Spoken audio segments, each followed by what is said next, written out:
বড় বিপদের মধ্যে পড়ে, যখন কেউ কোনো বড় বিপদের মধ্যে পড়ে, তাহলে এগুলো পরীক্ষিত কিছু আমল আছে।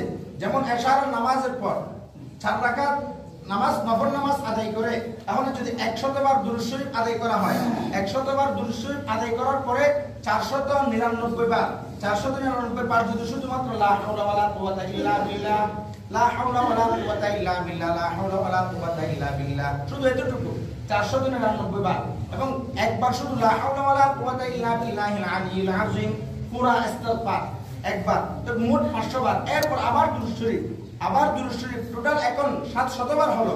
100 বার দুরূদ শরীফ শুরুতে, 500 বার ইস্তিগফার মাঝখানে, আবার শেষে আবার 100 বার দুরূদ শরীফ শেষে, মোট 700 বার।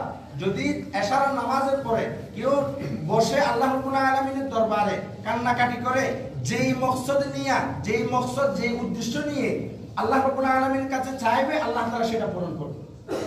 আল্লাহ তাআলা যে উদ্দেশ্য নিয়ে দোয়া চাইবে আল্লাহ তাআলার কাছে, মেয়ে বিয়ে হচ্ছে না, তাহলে এটা নিয়ে কি চাও, দোয়া করো। আল্লাহ তাআলা কসম করে, অনেকেই বলেছেন, আমি কসম করে বলতেছি, এরকম অনেক ওলামা কেরামরা বলতেছেন ওনাদের শত শত হাজাত এই আমলের মাধ্যমে পূরণ হয়েছে, তাদের শত শত হাজাত এই আমলের মাধ্যমে পরিণত হয়েছে, পূরণ হয়েছে।